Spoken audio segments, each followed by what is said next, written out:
இந்த 9 கிரிப்டோ டெர்ம்ஸும் உங்களுக்கு தெரியலன்னு சொன்னா, நீங்க கிரிப்டோக்குள்ள இருக்கிறதுல வேலையே இல்ல. அதிலேயும் நான் 9வதா சொல்லப் போற விஷயம் மிகவும் முக்கியமா கட்டாயம் எல்லாரும் தெரிஞ்சுக்க வேண்டிய விஷயம். ஸோ இந்த வீடியோ ஃபுல்லா பாருங்க. ஃபர்ஸ்ட் டெர்ம் பார்த்தீங்கன்னு சொன்னா அல்ட்காயின். பிட்காயினை தவிர மத்த எல்லா கிரிப்டோ கரன்சியையும் அல்ட்காயின்னு தான் சொல்லுவாங்க. ஈவன் எத்தூரியம் கூட அல்ட்காயின் தான். முதல்ல உருவாக்கப்பட்ட கிரிப்டோ கரன்சி பார்த்தீங்கன்னு சொன்னா பிட்காயின். பிட்காயின் உருவாக்கத்தோட தான் ப்ளாக் செயின்ங்கிற கான்செப்டே உலகத்துக்கு வந்தீங்க. அதுக்கப்புறம் அந்த ப்ளாக் செயினை யூஸ் பண்ணி நிறைய கிரிப்டோ கரன்சியில் அதுக்கு அடுத்ததாக வேற யூஸ் கேஸுக்காக நிறைய கொண்டு வந்தாங்க. சிலது மீம்ஸுக்காக வரும், சிலது யூஸ் கேஸுக்காக, ஸ்மார்ட் கான்ட்ராக்ட்டுக்காக, டீசென்ட்ரலைஸ் ஃபைனான்ஸுக்காக நிறைய விஷயத்துக்காக வந்தீங்க. ஸோ பிட்காயின் முதல்ல வந்ததால் அதை தனிமைப்படுத்திட்டு ஓகே அதை தாண்டி அதுக்கப்புறம் மற்ற எல்லா கிரிப்டோ கரன்சியையும் ஆல்ட்காயின்ஸ்னு சொல்லுவாங்க. ரெண்டாவது ஏடிஹெச் அப்படி இல்லாட்டி ஆல் டைம் ஹைன்னு சொல்கிறது. இது என்னன்னு சொன்னால் ஒரு பர்டிகுலர் கிரிப்டோ கரன்சி மிகப்பெரிய ப்ரைஸ்ட உச்சம் எந்த ப்ரைஸுக்கு அடைஞ்சிருக்கிறோ அதுதான் அதோட ஆல் டைம் ஹைன்னு சொல்லுவாங்க. அதே மாதிரி ஆல் டைம் லோன்னு சொல்லி ஒன்று இருக்குது. ஆல் டைம் லோன்னு சொன்னால் அது எவ்வளோ குறைஞ்ச ப்ரைஸுக்கு போயிடுங்கிறது ஆல் டைமில்.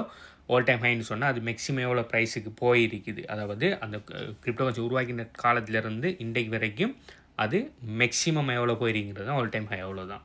மூணாவது ஃபியட்னு சொல்கிற ஃபியட் கரன்சின்னு சொல்கிற இது என்னென்னு சொன்னால் கவர்மெண்ட்ஸுகள் உருவாக்கி லீகல் டெண்டராக அறிவித்து ஒவ்வொரு நாடுகளும் ஒவ்வொரு நாட்டோட கவர்மெண்ட்ஸும் மக்களோட பாவனைக்காக கரன்சியை அறிவிக்கிற விஷயம்தான் இந்த ஃபியட் கரன்சி. உதாரணத்துக்கு US dollar, Canadian dollar, LKR, INR இதை மாதிரியான கரன்சிகளை ஃபியட்னு சொல்லுவாங்க. அடுத்தது பார்த்தீங்கன்னு சொன்னால் புல்லிஷ்ன்னு சொன்னால் அப் ட்ரெண்ட் கிராஃப்ஸ் மேல் நோக்கி போகிறத ப்ரெடிக்ட் பண்ணுறது, அதாவது கிராஃப்ஸ் மேலே போகிறது, அதாவது ப்ரைஸில் இன்க்ரீஸ் ஆகிட்டு போகிற விஷயத்த புல்லிஷ்ன்னு சொல்லுவாங்க. அதுக்கு ஒரு காளை மாடை உதாரணமாக சொல்லுவாங்க. ஏன்னா அது புல் மாதிரி அதே மேலே போகிறதுக்காக ஒரு முன்னேறி போகிறதுக்காக அதை புல்லுக்கு அதை இது செஞ்சு சொல்லுவாங்க. அடுத்து பார்த்தீங்கன்னு சொன்னால் பியரிஷ். இது என்னென்னு சொன்னால் ப்ரைஸ் கீழே இறங்க போகுது, கீழே இறங்கிட்டு போகிற ட்ரெண்டில் இருக்கிறது இந்த பியரிஷ்ன்னு சொல்லுவாங்க. இதுக்கு சிம்பிளாக பியரை பாவிப்பாங்க. ஸோ ஏன் இதுக்கு புல் பியர்னு சொல்லியிருக்காங்கன்னு சொன்னால், புல்ஸ் பார்த்தீங்கன்னு சொன்னால் அட்டாக் பண்ணக்குள்ள அதில் இது கொம்பால் மேல் நோக்கி குத்தி தான் அட்டாக் பண்ணும். அதனால் மேலே போகிற மார்க்கெட்டை புல்லுன்னு சொல்லுவாங்க. அதே மாதிரி பிஎஸ் பார்த்தீங்கன்னு சொன்னால் அதை அட்டாக் பண்ணக்குள்ள அதோட பாதத்தை கீழ் நோக்கி இது செஞ்சு தான் அட்டாக் பண்ணும். அதனால் கீழ் நோக்கி போகிற மார்க்கெட்டை பியரிஷ்ன்னு சொல்லி பேர் வச்சுருக்காங்க. இது கிரிப்டோ கரன்சிக்குள்ளே மட்டும் இல்லை, எல்லா வகையான ஃபைனான்சியல் மார்க்கெட்லேயும் யூஸ் பண்ணுற ஒரு ஃபேமஸான ஒரு டேர்ம் தான் அது. அடுத்தது பார்த்தீங்கன்னு சொன்னால் ஃபோமோ, அதாவது இது கிரிப்டோ கரன்சிக்குள்ளே இருக்கிற நிறைய பேரால் கண்ட்ரோல் பண்ண முடியாத ஒரு விஷயம் தான் இந்த ஃபோமோங்கிறது. ஃபோமோன்னு சொன்னால் சொன்னால் ஃபியர் ஆஃப் மிஸ்ஸிங் அவுட். இது அநேகமாக எப்போ நடக்கும்னு சொன்னால் மார்க்கெட் பயங்கரமாக பம்பாகுள்ள நடக்கும். அநேகமானர்கள் கிரிப்டோக்குள்ளே வாரதும் இந்த ஃபியர் ஆஃப் மிஸ்ஸிங் அவுட்டால் தான். சிம்பிளாக சொல்லணும்னு சொன்னால் ஒரு காயின் ஒன்றோ ஏதோ ஒரு கிரிப்டோ கரன்சி ஒன்று பம்பாக இருந்தோன்னா ஐயோ நம்ம வாங்கலையே பம்பாகுதே, இது இன்னும் பம்பாயின்னா நம்ம மிஸ் பண்ணிடுவோமேன்னு சொல்லி அவங்க வாங்குறதுக்கு முற்படக்குள்ள அந்த காயின் என்ன செய்யும்னு சொன்னால் கீழே போகிறதால அவங்க டொப்பில் வாங்கிடுவாங்க. டொப்பில் வாங்குறதால அந்த காயின் மைனஸில் போகும். ஸோ அவங்களோட ஃப்ளோட்டிங் லாஸ் அப்படியே கூட்டிகிட்டு போகும். ஃப்ளோட்டிங் லாஸ்னால் உண்மையான லாஸ் இல்லை, அவங்க அவர்கிட்ட வச்சு விற்று வெளியில் வந்தால் தான் உண்மையான லாஸ். அவங்க வெயிட் பண்ணாங்கன்னு சொன்னால் திரும்ப மார்க்கெட் மேலே போகிறது சான்ஸ் இருக்குது. இட் டிபெண்ட்ஸ், அது எந்த மாதிரி கிரிப்டோ கரன்சி மார்க்கெட் என்ன கண்டிஷன்லேங்கிறத பொறுத்து இருக்குது. ஆனால் அநேகமான ப்ராப்பர் ட்ரேடிங் நாலேஜ் இல்லாமல் ப்ராப்பர் ஃபண்டமெண்டல் டெக்னிக்கல் அனாலிசிஸ் பண்ணாமல் லைக் மார்க்கெட்டில் இருக்கிற ஹைப்பை பாவிச்சு உள்ளுக்கு ஐயோ நம்ம விட்டுருவோமேன்னு சொல்லி உள்ளுக்கு வர்றது தான் இந்த ஃபோமோ குறி. இதுக்கு நல்ல உதாரணம் பார்த்தீங்கன்னு சொன்னால் பிட்காயின் இப்போ ஆல் டைம் ஹையை டச் பண்ண உடனே என்ன நடக்கும்னு சொன்னால் எல்லா மீடியா எல்லா அவுட்லெட் எல்லாருமே என்ன பண்ணுவாங்க சொன்னால் பிட்காயின் ஆல் டைம் ஹையை டச் பண்ணிவிட்டு இன்னும் மேலே போகுதுன்னு சொல்லி நிறைய பேர் கதைக்க ஆரம்பித்த உடனே இவ்வளோ காலத்து பிட்காயினை வாங்காதாக்களும் சரி, பிறகு வாங்குவோம்னு சொல்லி விட்டு போட்டு இருந்தாலும் சரி, ஐயோ ஃபுல் ஆல் டைம் ஹைவுக்கு வந்துட்டு பிட்காயின் $100,000 வந்துட்டு $200,000 போனால் என்ன செய்யறேன்னு சொல்லி போட்டு ஓடி வந்து டொப்பில் வச்சு வாங்குறேன். அதுக்கு பிறகு மார்க்கெட் கீழே வந்து அதுக்கு பிறகு ஐயோ கீழே வந்துட்டு இதுக்கு மேலே வெயிட் பண்ணிடலான்னு சொல்லி நடத்தத்தில் விற்கிறேன். இந்த ஃபோமோ தடுக்கிறதுக்கு லைக் ரெண்டு வழி தான் இருக்குது. ஒன்று பயங்கர எக்ஸ்பீரியன்ஸ் உங்களுக்கு வரணும். நீங்கள் நியூ ட்ரேடர் இருப்பீங்க சொன்னால் ஃபோமோ கட்டுப்படுத்துகிற பயங்கர கஷ்டம். அப்படி இல்லைன்னு சொன்னால் நீங்கள் ட்ரேட் பண்ணாமல் பொட்ஸுகளை வச்சு உங்களை எமோஷனில் கட்டுப்படுத்தி ட்ரேட் பண்ணுறது. பொட்டுகளை வச்சு நீங்கள் ட்ரேட் பண்ணக்குள்ள என்ன நடக்கும்னு சொன்னால் பொட்டுகளுக்கு எமோஷனில் அதுக்கு என்ன மாதிரி ஸ்ட்ராட்டஜி கொடுக்கறதுக்கு அதுக்கு ஏற்ற மாதிரி வாங்கி விற்றுக்கிட்டு போகும். மேலே போகுது ஃபோமோவில் வாங்க மாட்டேங்கி, கீழே போகுதுன்னு சொன்னால் லேட்டாக வாங்கணும்னு சொல்லி வெயிட் பண்ண மாட்டேங்க. ஓகே அதுகிட்ட ஸ்ட்ராட்டஜி வந்தீங்கன்னு சொன்னால் ஃபுல்ஃபில் பண்ணி வாங்கிட்டு மாதிரி ஸ்ட்ராட்டஜி வந்தீங்கன்னு சொன்னால் அது தானாக விற்றுரும். ஒரு ஆளால் ஃபோமோவை கட்டுப்படுத்த இயலும்னு சொன்ன அந்த கிரிப்டோ கரன்சி மார்க்கெட்டுக்குள்ளே அவர் 90% சக்ஸஸ் அடைஞ்சிட்டு இருந்தால் அர்த்தம். எவ்வளோ பெரிய ட்ரேடர்ஸ், எவ்வளோ பெரிய இன்வெஸ்டர்ஸ் கிரிப்டோ கரன்சிக்குள்ளே கனகாலமாக இருக்கிற நிறைய ஓஜியாக்களுக்கு கூட இந்த ஃபோமோவை கட்டுப்படுத்துறதுங்கிறது கஷ்டமாக தான் இருக்குது இன்றைக்கு வரைக்கும்.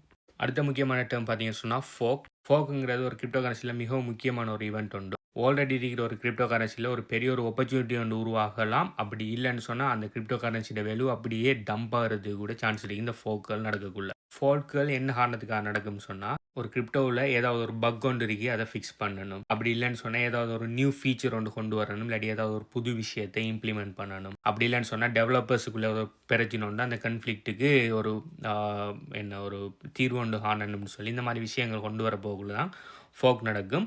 இது ஒன்றும் நார்மலாக நடக்கிற ஆர்கனைசேஷனல் மாதிரி இல்லை இந்த கிரிப்டோ கரன்சி. இப்போ கிரிப்டோ கரன்சிங்கிற பிளாக் செயினில் நடக்கிற விஷயம் வந்து நிறைய வெலிடேட்டர்ஸ், நிறைய ஸ்டேக்கர்ஸ், நிறைய மைனர்ஸ்கள கண்ட்ரோலில் இருக்கிறது. அதாவது ஒரு தனிப்பட்ட நபரையோ ஒரு தனிப்பட்ட ஆர்கனைசேஷன்லையோ ஒரு தனிப்பட்ட கவர்மெண்ட்டை கண்ட்ரோலில் இல்லை அநேகமான கிரிப்டோ கரன்சி. அப்போ இது மாதிரியான மாற்றங்கள் ஒரு கிரிப்டோ கரன்சியில் கொண்டு வர போகணும்னு சொன்னால் அதுக்குள்ளே இருக்கிற வெலிடேட்டர்ஸ், மைனர்ஸ், ஸ்டேக்கர்ஸ் பார்த்தீங்கன்னு சொன்னால் எல்லாருக்கிட்டையும் இப்படி ஒரு விஷயம் ஒன்று கொண்டு வரப்போகிறோம்னு சொல்லி அவங்களோட ஆலோசனையை வைப்பாங்க. அந்த ஆலோசனையை அதுக்குள்ளே இருக்கிற எல்லா ஆட்களும் ஆமோதிச்சிட்டாங்கன்னு சொன்னால், இப்போ ஒரு பக் ஒன்று இருக்கு அந்த ஃபிக்ஸ் பண்ணணும்னு சொல்லி எல்லாருமே மோஸ்ட் ஆஃப் த ஆட்கள் ஆமோதிச்சிட்டாங்க. மோர் தென் 50% ஆன ஆட்கள் ஆமோதிச்சிட்டாங்கன்னு சொன்னால் அதை ஈஸியாக இம்ப்ளிமெண்ட் பண்ணிடுவாங்க, ஒரு பிரச்சனையும் நடக்க மாட்டேங்குது. ஆனால் அதை ஆமோதிக்கிற ஆட்களும் இருக்காங்க, அதற்கு எதிர்ப்பு காட்டுறாங்களும் இருக்காங்க. அதாவது கொஞ்சம் பேருக்கு அது பிடிச்சிருக்குது. இப்போ ஒரு ஃபீச்சர் ஒன்று கொண்டு வர போகிறாங்க, அந்த ஃபீச்சர் கொஞ்சம் பேருக்கு பிடிச்சிருக்கு, கொஞ்சம் பேருக்கு பிடிக்கலன்னு சொன்னால் அவங்க மாறி மாறி ஓட் பண்ணுவாங்க. ஓட் பண்ணுறதால என்ன நடக்கும்னு சொன்னால் அந்த கிரிப்டோ கரன்சி பிளாக் செயின் பார்த்தீங்கன்னு சொன்னால் 2 உடையும். இதுதான் ஃபோக்குன்னு சொல்கிறேன். இதை பார்த்தீங்கன்னு சொன்னால் ஹார்ட் ஃபோக்குன்னு சொல்கிறேன். இப்போ ஆல்ரெடி எல்லாருமே அக்ரி பண்ணி அதை இம்ப்ளிமெண்ட் பண்ணாங்கன்னு சொன்னால் சாஃப்ட் ஃபோக்குன்னு சொல்கிறேன். இப்போ இந்த கிரிப்டோ கரன்சி 2 உடையக்குள்ளே என்ன நடக்கும்னு சொன்னால்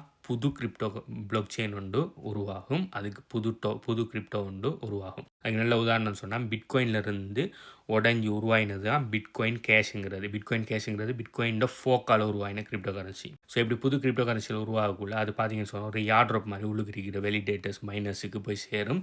சில நேரம் அந்த புது கிரிப்டோ கரன்சி நல்லா பெர்ஃபார்ம் பண்ணக்குள்ள அப்படி யார்ட்ராப் அவங்களுக்கு கிடைச்ச கோயின்கள் பயங்கர விலைக்கு போகிறது நிறைய சான்ஸ் இருக்குது. ஆனால் சம்டைம்ஸ் இப்படி ஃபோக் ஆகக்குள்ள அப்படி ஃபோக்கில் வந்த கிரிப்டோ கரன்சி நல்லா பெர்ஃபார்ம் பண்ணாட்டி அதுக்கு யாரெல்லாம் சப்போர்ட் பண்ணினாங்களோ அவங்களோட வேல்யூ, அவங்கள்ட்ட இருக்கிற டோக்கன் வேல்யூ அப்படியே குறைஞ்சி வரதுக்கு நிறைய சான்ஸ் இருக்குது. ஸோ இதில் நன்மையும் இருக்குது, தீமையும் இருக்குது. அது நீங்கள் எங்களை சைடில் இருக்கீங்கிற பொறுத்து இருக்குது. அடுத்து பார்த்தீங்கன்னு சொன்னால் கோல்ட் ஸ்டோரேஜ் அப்படி இல்லாட்டி ஹார்ட்வேர் வாலெட்னு சொல்கிறது. கிரிப்டோ கரன்சியெல்லாம் நம்ம எங்கே சேமிச்சு வைப்போம்னு சொன்னால் வாலெட்ஸ்களில் சேமிச்சு வைப்போம். இந்த வாலெட்ஸில் நிறைய டைப்ஸ் ஆஃப் வாலெட்ஸ் இருக்குது. கஸ்டோடியல் வாலெட்ஸ் இருக்குது, நான் கஸ்டோடியல் வாலெட்ஸ்ன்னு வைப்பாங்க.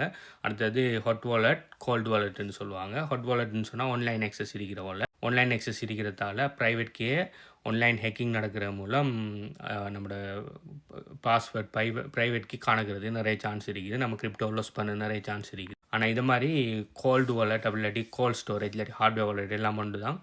இப்படியான விஷயங்கள் என்னென்னு சொன்னால் உங்களோட ப்ரைவேட் கே இது மாதிரி ஒரு ஃபிசிக்கல் டிவைஸ் ஒன்று இல்லை நீங்கள் பத்திரப்படுத்தி வைப்பீங்க. ஸோ இந்த ஃபிசிக்கல் டிவைஸ் ஆன்லைன் ஆக்சஸ் இல்லாதால ஆன்லைன் ஹேக்கிங் மூலம் யாராலையுமே இதை களவாட முடியாது. ஸோ உங்களை கிரிப்டோ கரன்சியில் பத்திரமா லாங் டைமுக்கு சேமித்து வைக்கிற ஆளாக இருப்பீங்கன்னு சொன்னால் கட்டாயம் நீங்கள் இந்த கோல்ட் ஸ்டோரேஜ் ஒன்றில் தான் நீங்கள் பாதுகாத்து வைக்கணும். நீங்கள் எக்ஸ்சேஞ்ச் வாலெட்லேயோ அப்படி இல்லாட்டி நீங்கள் ஆன்லைன் வாலெட்லேயோ அப்படியான வாலெட்டில் வைப்பீங்கன்னு சொன்னால் எப்போ வேணாலும் உங்கள் கிரிப்டோ கரன்சி இதாகிறதுக்கு சான்ஸ் இருக்குது, லாஸ்ட் ஆகிறதுக்கு நிறைய சான்ஸ் இருக்குது. நீங்கள் உங்களோட கிரிப்டோ கரன்சி எங்கே சேமிச்சு வச்சிங்கன்னு சொல்லி கீழே கமெண்ட் பண்ணுங்கள். பெஸ்ட்டான ஹார்ட்வேர் வாலெட் டீட்டெயில்ஸ் வேணும்னு சொன்னாலும் ஹார்ட்வேர் வாலெட்னு சொல்லி கமெண்ட் பண்ணுங்கள், எங்கே எடுக்கிறேன்னு சொல்கிறேன். அடுத்தது ஃபைனல் பார்த்தீங்கன்னு சொன்னால் ஹார்டில்னு சொல்கிறேன். இது ஹோல்டு டைப்பிங் மிஸ்டேக் தான் ஹோர்டில். ஆனால் இது ஒரு லெஜெண்டரி வேர்டாக நிறைய பேர் கிரிப்டோ கம்யூனிட்டியில் யூஸ் பண்ணுவாங்க. இந்த மீனிங்னு சொன்னால் ஹோல்ட் ஆன் ஃபார் டிஎல் லைஃப்னு சொல்கிறேன். அதாவது சின்ன சின்ன இதுக்கு எல்லாம் விற்று இது செய்யாமல் ஒரு கிரிப்டோ கரன்சியை வாங்கி ஃபுல்லாக லாங் டைமுக்கு, அதாவது மினிமம் 5-10 வருஷத்துக்கு அதை விற்காமல் ஹோல்ட் பண்ணுறது தான் இந்த ஹோல்டுன்னு சொல்லுவாங்க. இதுக்கு அநேகமாக பிட்காயினை பாவிப்பாங்க. 2013 காலகட்டத்தில் ஒரு பிட்காயின் ஃபோரத்தில் ஒரு ட்ரேடர் ஒரு ஆள் ஐ எம் ஹோல்டிங் அடிக்கிறதுக்கு பதிலாக ஐ எம் ஹோல்டிங்னு சொல்லி டைப் பண்ணிட்டாரு. அது ஒரு மீமா மாதிரி ஹோல்டுலுக்கு நம்ம ஹோல்ட் ஆன் ஃபார் டிஎல் லைஃப்னு வைப்போம்னு சொல்லி இந்த கிரிப்டோ கம்யூனிட்டிக்குள்ளே ஹோல்டை தான் ஹோல்டுல்னு சொல்லி அதுக்கு பேர் ஒன்று வச்சு ஒரு சிம்பிள் ஒன்று வச்சு அதை சொல்லுவாங்க. சில நேரம் நீங்கள் பார்க்கலாம், நீங்கள் கிரிப்டோக்குள்ளேக்குள்ளே ஹோல்டுல்னு சொல்லி சொன்னோன்னே நான் டைப்பிங் மிஸ்டேக்கான்னு சொல்லி யோசிக்கலாம். இல்லை, அது ஒரு கிரிப்டோ டேர்ம் உண்டு. No you know. நான் இப்போ சொன்ன விஷயத்தில் எத்தனை விஷயம் உங்களுக்கு ஆல்ரெடி தெரியும், அப்படி எத்தனை விஷயம் உங்களுக்கு ஆல்ரெடி தெரியா, என்ன விஷயம் நீங்கள் புதுசாக லேர்ன் பண்ணீங்கன்னு சொல்லி கீழே கமெண்ட் பண்ணுங்கள். ப்ளஸ் உங்களுக்கு இந்த கிரிப்டோ கரன்சி பிட்காயின் பற்றி எதுவுமே தெரியாட்டி கிரிப்டோ கரன்சி பிட்காயினை பேசிக்லேருந்து படித்து எப்படி பிட்காயினை சேஃபான வழியில் வாங்கலாம், எப்படி சேஃபான வழியில் ப்ரொடெக்ட் பண்ணலாம், எப்படி பிட்காயினை மல்டிப்ளை பண்ணலான்னு சொல்லி எல்லா விஷயத்தையுமே பிட்காயின் ஹாவா சிஸ்டத்தில் 100% ஃப்ரீயாக டீச் பண்ணிங்க. அது சம்மந்தமான டீட்டெயில்ஸ் வேணும்னு சொன்னால் நீங்கள் இந்த வீடியோ பார்க்குற டைமுக்கு எத்தனை லைக்ஸ் இருக்குன்னு சொல்லி கீழே கமெண்ட் பண்ணுங்கள். அது எங்கே எடுக்கிறேன்னு சொல்லி சொல்கிறேன். Bitcoin ஹாவா system 100% free. Bye.